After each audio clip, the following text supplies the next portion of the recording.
everybody, and now it's time for the ooky, kooky, spooky South Park Podcasa Bonita Halloween Countdown episode. I am your host, Shirley.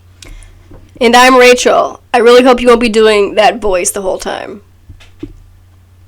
Don't tempt me with a good time. Oh, God. No, I will not do that. I don't have a good Alyssa Edwards impression.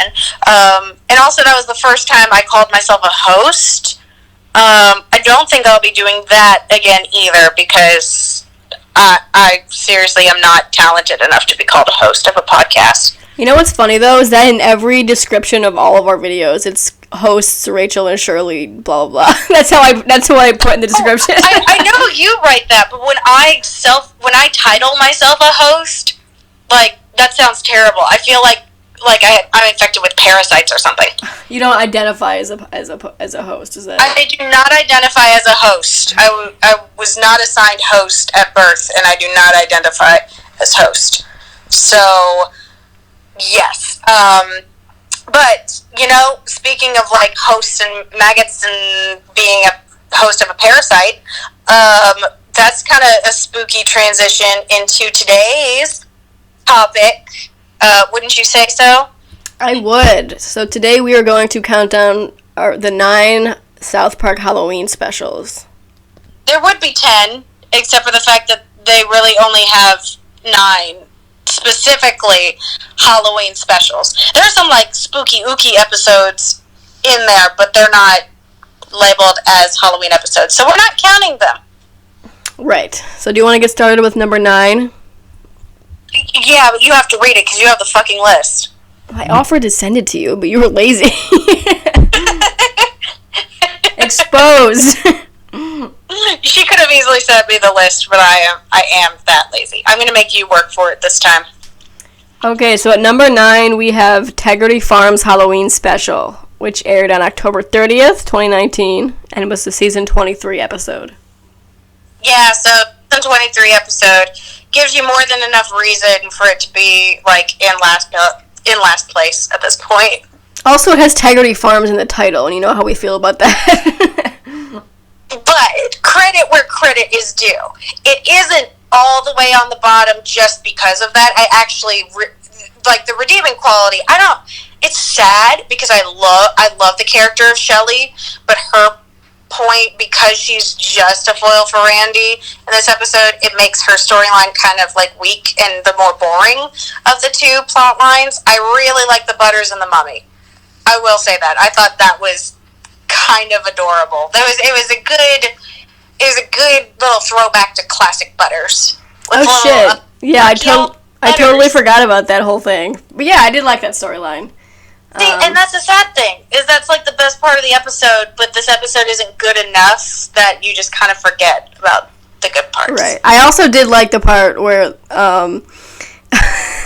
where I think it was like the mayor or the cops or something can hear Randy like over the radio, and he's like, "Oh God, I'm being raped by Harvey Weinstein." "No, Harvey," I said, "no." Oh, there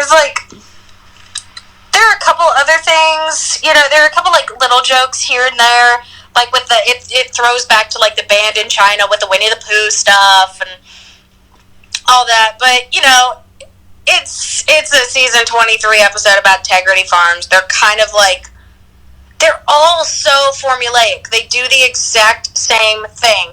Randy comes up with a new idea to try and sell weed, the exact same product, and it blows up in his face, and there's something wrong with the weed. There's something wrong with the weed. So everybody takes the weed and goes nuts. There's like, seriously, they're so fucking formulaic at this point. There's nothing they can do with Tegridy Farms that's like different. I think like the two Tegridy Farm episode like centric episodes that were like tolerable or even funny to me were the ones with the weed burger.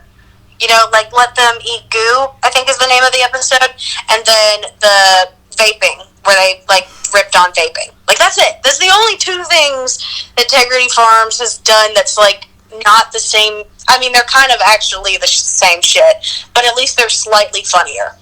Well, you forgot about the end of that formula, which is that Sharon predicted this was a bad idea the whole time, and then it turns out to be a bad idea. But then Randy doesn't suffer any consequences, so it doesn't matter. Oh, yeah, wow. Oh, wow. Are we already slipping in our pandemic special review into this episode as well? No. Oh, but no, like, I know we rip on it, but there are, like, it's sad because the parts of this episode that are actually, like, really good, like the whole, like, mummy thing, I thought that was really cute. It's forgettable because this whole episode is centered around Tegridy Farms again, doing the same shit over and over again. Alright, I think we are in agreement on that one. Do you want to go to number 8? See, let's go on to number 8. What is that, number 8? Number 8 is Korn's Groovy Pirate Ghost Mystery from Season 3, and it aired on October 27th, 1999. Oh, we're going old school here. This episode, it's funny because even though it's not even close to my favorite of the countdowns, or of Halloween episodes, I do, like, when I think of Halloween episodes, it's one of the first that pops into my mind because it is so overtly Halloween themed. Yeah, it's kind of an interesting episode because I do like that, I like that they had the Scooby-Doo parody in there, and I remember this episode as being the one where they dig up Kyle's dead grandma. Yeah. But that's kind of all I remember of it, and I don't really like the band Korn, so I'm not really invested there either.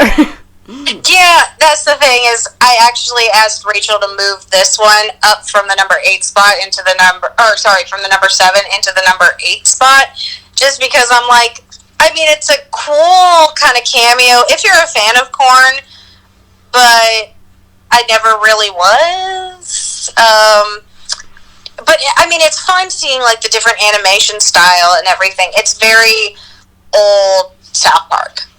Like, and it's funny with old South Park, it's when they had, you know, like, a special guest star, and they had all these big names, and now it's just like, oh yeah, if a celebrity appears on South Park, it's always in jest at this point.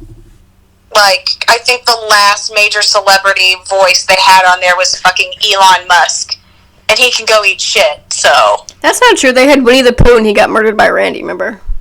Oh, right, that's right. That is right. God fucking damn it, Rachel. He said that with so much seriousness and conviction. And I was about to protest and be like, but it wasn't voiced by Jim Cummings, so it doesn't count. Also, Winnie the Pooh isn't real. You could have started there. He's real in my heart. Alright, you want to go to number 7?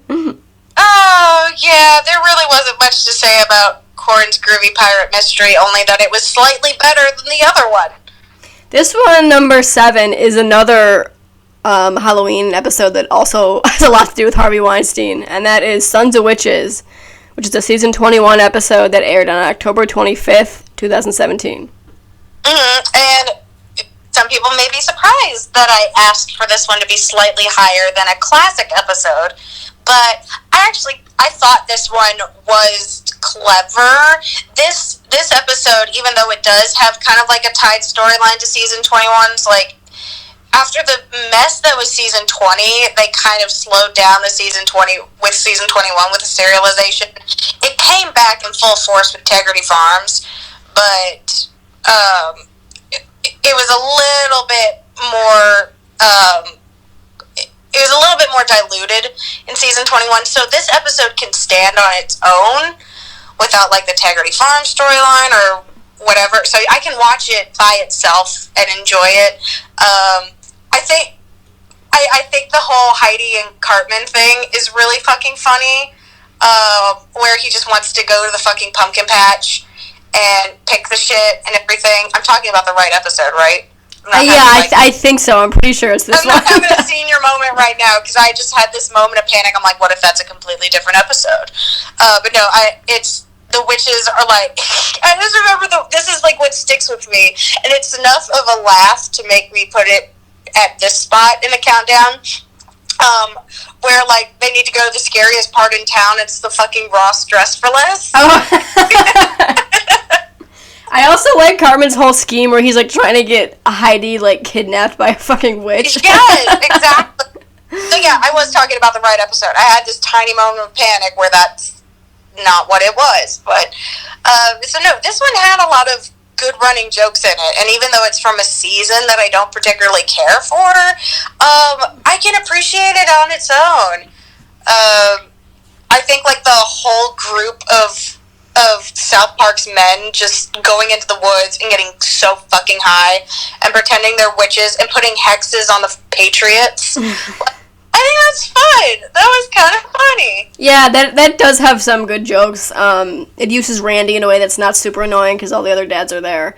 And then I like the kind of commentary they were making about like men in the entertainment industry who like associated with Harvey Weinstein but want to act like well, we didn't do anything like that. It's like, yeah, but you are dressing up like a witch and going in the woods. Exactly. Oh, so it had like a lot of its jokes, but I also, that was the next point I was going to get into.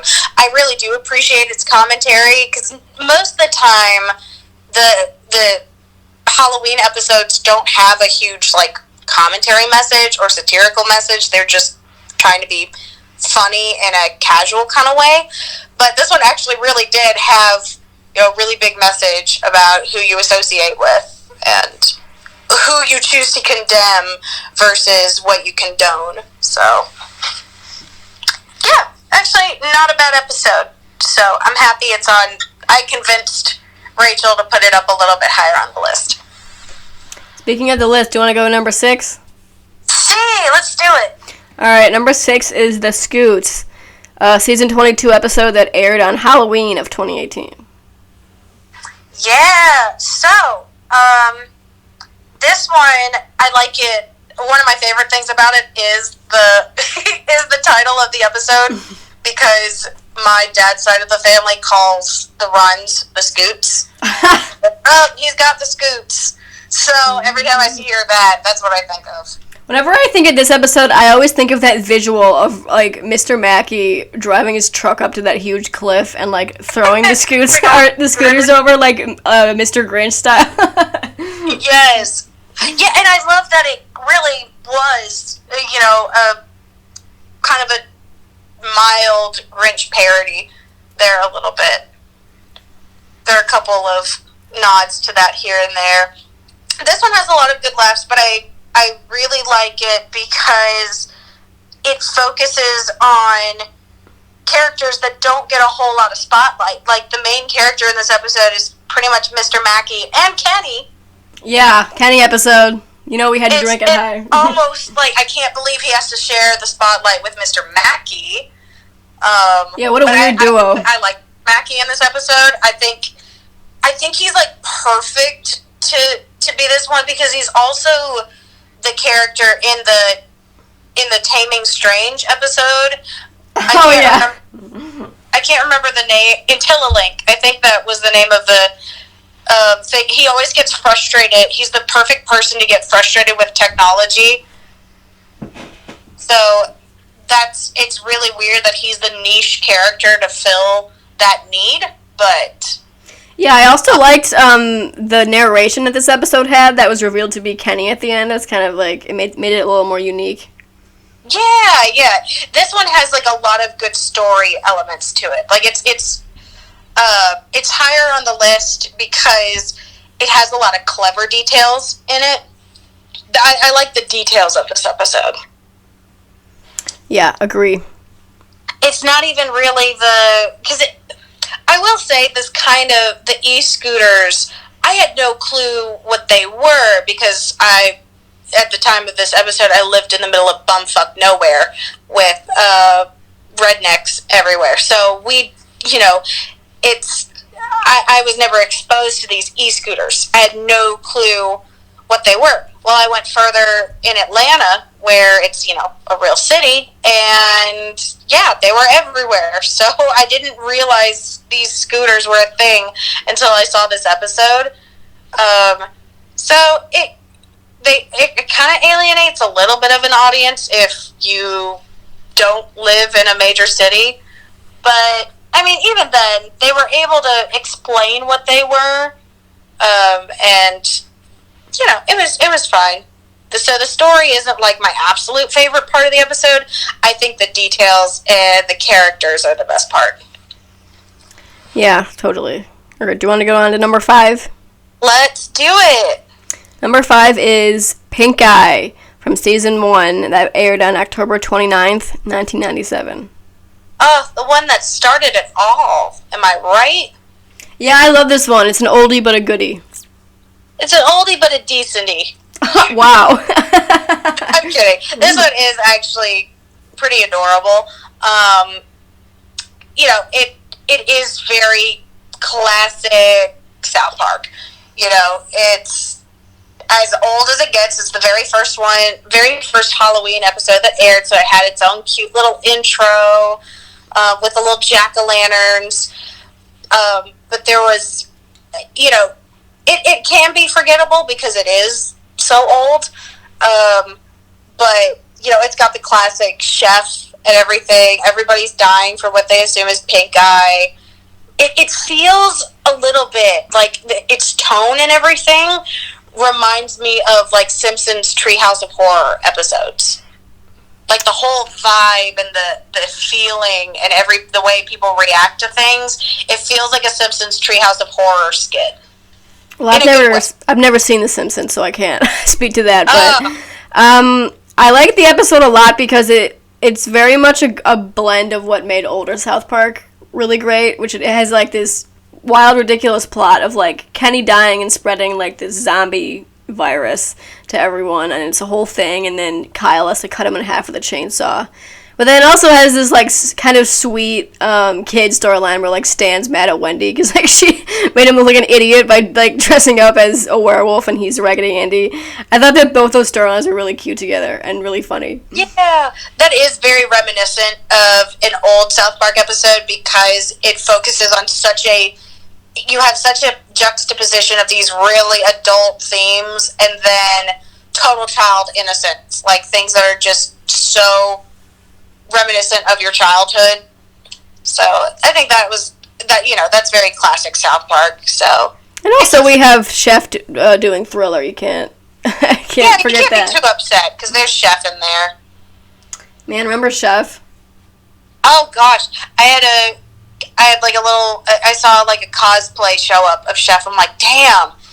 And I remember driving past. I was visiting Memphis not too long ago, where Isaac Hayes is from.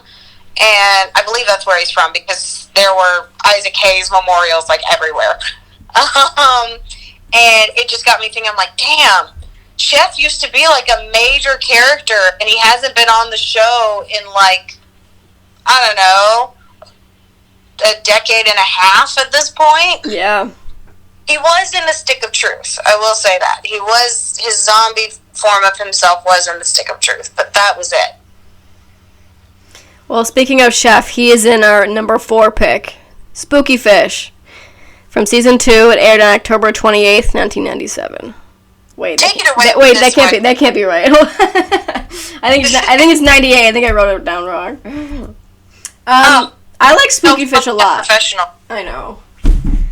Spookyfish is it's like my favorite old-timey South Park Halloween episode. I love the Spookyfish vision with like Barbara Streisand the whole episode. Yeah, I love the running gag where Stan's murder fish is like terrorizing him, and then his mom goes insane and thinks this it's like him doing it. And then I love the Aunt Flo storyline and everything. It's just so good. I was just about to say Aunt Flo is probably, besides the Barbara Streisand vision, Aunt Flo is like the most memorable part of it. Like, it's so cliche to do it, but they kind of know it. They kind of know that. And they just make all of the basic Aunt Flo jokes. So yeah, I just love this one because it is very funny. It's very ooky spooky, and it's very like old timey South Park. Yeah, I don't have too much to say about this one. This is one that kind of I forget about until it gets around Halloween. I'm like, ooh, Spookyfish. I can watch that. Yeah, that fish is indeed spooky. He is quite the scary guy. Is this? You ready to on? Yeah. So we are now on to our top 3. Are you excited? I am very excited because, I could kind of take or leave the past couple ones that we had, the past 6. These 3 are special to me. I really love these episodes. Yeah, these 3 are the GOAT. They're the top 3 for a reason. Mm-hmm. Okay, number 3 is Goth Kids 3, Dawn of the Posers, from season 17, and it aired on October 23rd, 2013. I fucking love this episode so much. I love it. It was actually almost in, my honorable mentions of favorites, which, realistically, I looked back, I'm like, even though I love this episode, I couldn't quite put it up with the ranks of some of my absolute favorites. I was going to push this a little bit further in the countdown, but the other 2 that we have in front of it, I couldn't really argue, because those ones are good too. But I love Goth Kids, first of all. Yeah, Shirley wanted this higher, but I wouldn't let her.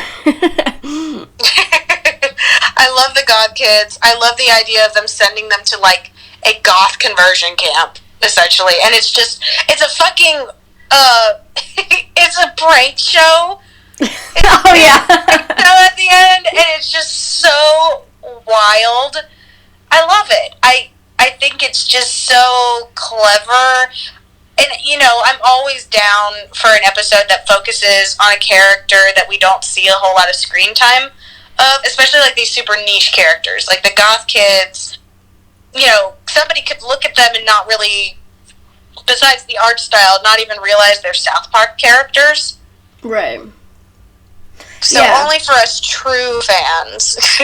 Yeah, I really I agree. I like that they focus on the Goth Kids, especially because their brand of humor is, so nihilistic and dark and, very specific, but it's also very different from most of the humor we see in South Park, so we get to see a little bit more of that. And I love the Edgar Allan Poe cameo. Oh, I know. Just being you're all a bunch of fucking posers. A broody emo ass. What was his, is it Night Pain? Is that what he wanted to be called? Yeah, he wanted to be called Night Pain.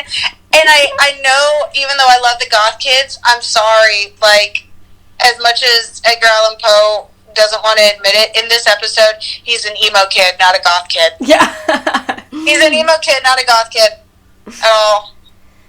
But my gosh, but this is also, fun fact about this one, this is the very first episode that missed an air date. The only one, too, right? Because of the blackout.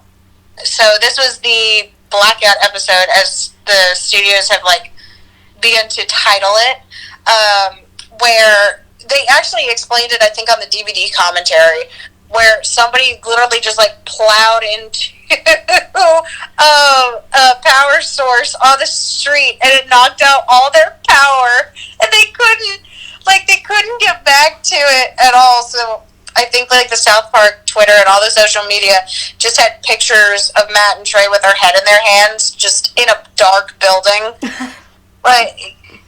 It's very aesthetically aligned with this episode, I think. Yeah, it does seem a little bit cursed because of that. A little bit, but it's such a good episode. Yeah, yeah. And they use the Goth Kids, I end up laughing somehow. I love it because of the concept and the jokes, obviously, but I also in typical South Park fashion, it has, this really emotional undercurrent where, the Goth Kids, they're investigating this because they care about their friend and they want to help her. And then I love at the end when they end up, lying to, so Henrietta won't feel embarrassed. Exactly. Oh, my gosh. Yeah, it's kind of a bitter. It's a really sweet ending, because you kind of realize oh yeah, they're not as cold and hard. Because it kind of makes me remember oh yeah, they really are kids. These Goth Kids are still children to some extent. So that kind of them just totally accepting her lie is very reminiscent of them just being regular old kids. My favorite joke, I think, of the whole episode is when one of the Goth Kids, calls the other one, and he's like, hurry, you gotta help, it's horrible, and he's like, what is everything? It just makes me laugh, and it's so on point for, middle school Goth Kids. Oh, exactly.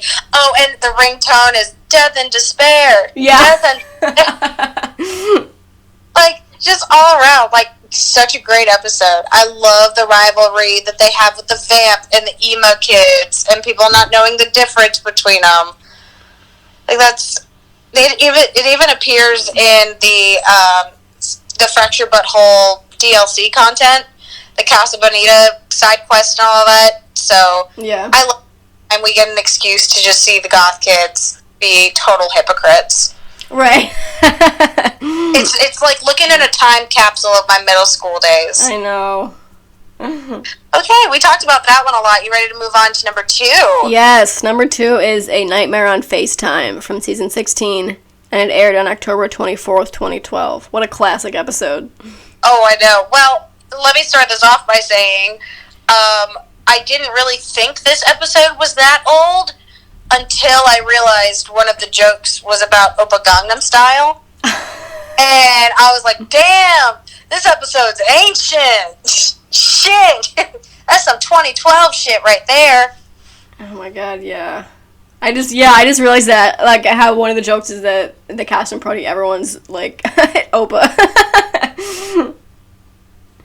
That was a mess. But nothing spookier than a Shining parody in a blockbuster. Yes. And as much as we shit on Randy, he really shined as, like, the Jack Torrance of this episode. He was so funny. He works so well. He is, like, if any character were to play that, it only fits with Randy. Like, I could not picture any other South Park character actively playing that Jack Nicholson role right there. And I love, like, the South Park way that they parody it, where, like, Randy's, like, going insane and, like, and the family, like, just doesn't care. They're like, Dad, stop. I love the ending where it's just like, you want some McDonald's? Yeah. Chicken nuggets, sweet and sour sauce. And I also loved, of course, Stan's storyline where he's stuck at home, so he has to be on FaceTime to trick or treat. And, like, the idea that his battery's running out, so it's like he's dying. And I love the shout out to the Outsiders at the end where he's like, stay gold, Kenny, or whatever. It's adorable. It's just a fun episode, and they're all dressed as the Avengers. And yes. It's like, it's a green Bruce Valanche or something. Oh, yeah. Holy shit, I forgot about that. And that reminds me, this is also the year that the first Avengers movie came out. Oh my god. That feels like a bitch? Aren't we old as shit? Oh my god. And they've had like 35 movies since then. I know! With like 35 coming out this year. Well, maybe not this year, I mean. Probably not. It was supposed to come out this year. Oh wow. How many fucking Ant-Man movies do we need? I don't know. Don't get me wrong, I love me some Paul Rudd, but I mean, he gets small and then he gets big. How much more can you do with that dude? This is us shitting on people for being repetitive, whereas South Park kills Kenny, like, every episode. Season 20 had the same 3 jokes for 10 episodes straight. I love how Kenny, like, canonically died in season 6, but he still had more to do in that season than he has in the past, like, 10. I know, right? Ugh. Kenny truly is dead now. Oh. Oh, well, you ready to move on to our number 1 slot? Yeah, I'm bummed now, but sure. Okay, number 1. Liven our spirits, though, than with our number 1 pick, which is Hell on Earth 2006. Do you want to just do it? I thought that I was going to do that one because I remembered. I only remember. It's the primacy and recency effect. All right. I only remembered that one in order. Okay, it's a season 10 episode, and it aired. When did it air, Shirley? You know, I'll let you take over that part. Yeah, that's what I thought. It aired on October 25th, 2006. Which 2006. Well, wow. I could have guessed. I already said the 2006 part. Shut but, up. You know, I thought I'd cut you a little bit of slack and let you carry your own weight here. This episode's amazing. It's my favorite one. I love this one. Oh, by far. Like, this wasn't even a contest. Even though I love the Goth kids, and that is such a treasured place, like, easily this one, like, takes the cake. Such a great episode. You've got fucking serial killers as Three Stooges. Yes, which is yeah. I could watch a whole episode of that. Yeah, you have the Three Stooges parody, you have the, like, Sweet 16 parody, and then you have the whole kids storyline where, like, Cartman or whoever, they're, like, trying to... Who are these trying to summon in the mirror? I don't remember. Biggie Smalls. Ugh. I love it where Satan just has this giant party, and the Catholics keep trying to get in the party and everything. Yes. Oh my god, it's so funny. And the Ferrari cake, remember? The Ferrari cake, and then it's an Acura cake. Yes. Oh my god. Every time I see an Acura, that's immediately what I think of. Nobody wants a fucking Acura.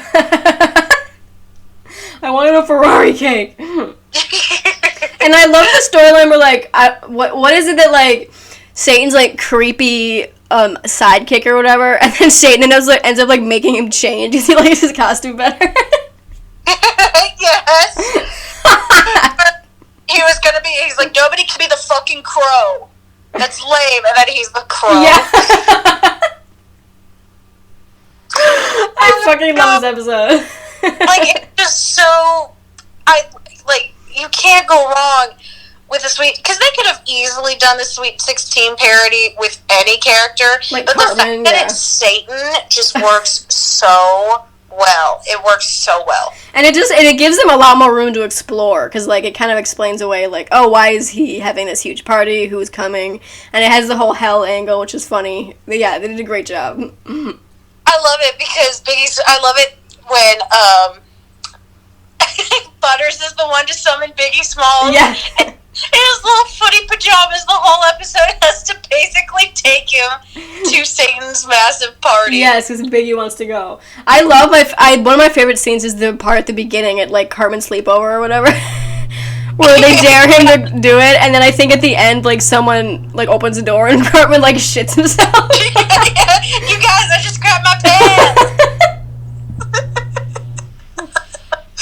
Like, oh my god, this is such a good episode. Like, there's not a bad moment in it. Yeah, it's so funny, just joke after joke, and every single concept is great, all the character work is great. It's number one for sure. Oh, easily, without a doubt.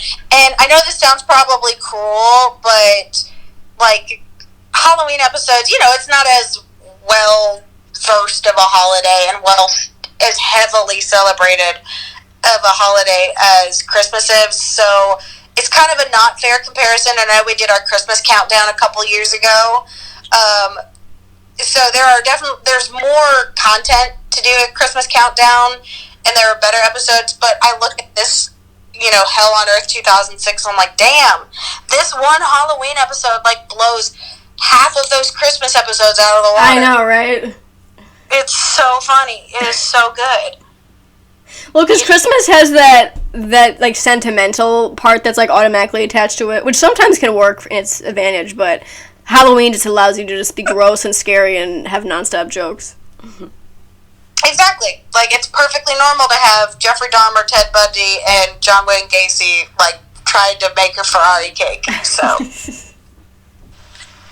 I will not let that shit go. That is still, like, the funniest part of the episode to me. I love it. Yeah, it's one of my favorite gags they've ever done. It's just too fucking clever. But yeah, I guess that's the end of our Christmas countdown. Wow. We don't have enough Christmas content. I don't think the last Christmas episode they had is good at, like, Christmas Snow is good enough to warrant its own countdown, because Oh yeah, no. So we'd probably just put it last and be like, there you go. I'll probably put it before the season 19 one. Hashtag Happy Holidays. Oh yeah, I forgot about that. Holograms, yeah, that shit was a mess. Well, thanks for hanging out with us, you guys. Happy Halloween. Yeah! We're hoping you're having an ooky, spooky, kooky time. Let us know in the comments what you think about our list. What are your favorite South Park Halloween episodes? And we'll see you later. Yep, we will see you guys later. Love y'all. Bye. Goodbye.